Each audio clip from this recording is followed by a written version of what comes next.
আসসালামু আলাইকুম। শুনছেন সংবাদ শিরোনাম। বাঞ্ছারামপুরে আলোচিত গৃহবধূ শাহিনুর হত্যার মূল আসামি গ্রেফতার, আদালতের স্বীকারোক্তি। এখন শুনবেন বিস্তারিত। ব্রাহ্মণবাড়িয়ার বাঞ্ছারামপুরের গৃহবধূ শাহিনুর আক্তার হত্যা মামলার রহস্য উদ্ঘাটন করেছে পুলিশ ও পিবিআই। তথ্য প্রযুক্তির সহায়তায় রাজধানীর কামরাঙ্গীরচর এলাকা থেকে মোহাম্মদ সুজন মিয়া নামের এক অভিযুক্তকে গ্রেফতার করা হয়। গ্রেফতারের পর আদালতে দেওয়া স্বীকারোক্তিতে হত্যাকাণ্ডের সঙ্গে নিজের সংশ্লিষ্টতার কথা স্বীকার করেন তিনি।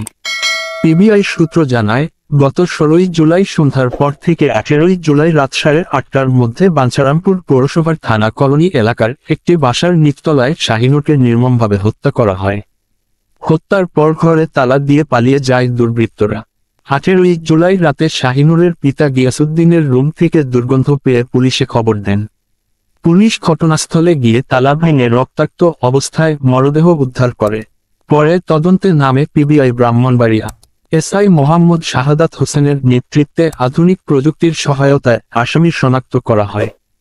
জানা যায়, গ্রেফতারকৃত সুজন মিয়া এলাকায় মাদক ও জুয়া সংশ্লিষ্ট নানা অপরাধে জড়িত ছিলেন। তদন্তে উঠে আসে, ঘটনার পর আত্মগোপনে থাকা সুজন প্রেমিকাকে নিয়ে নরসিংদীর ড্রিমল্যান্ড পার্কে ঘোরাফেরা করেন এবং বিভিন্ন হোটেল ও বাসায় অবস্থান করেন। গত 27 জুলাই ঢাকার কামরাঙ্গীরচর থানার চাঁদ মসজিদ বাগানবাড়ি এলাকা থেকে তাকে গ্রেফতার করে পিবিআই।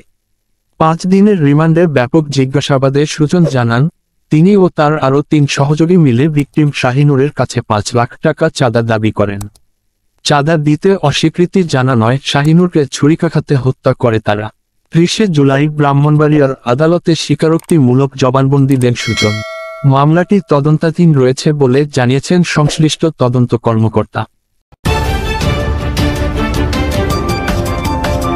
ব্রাহ্মণবাড়িয়া 24.news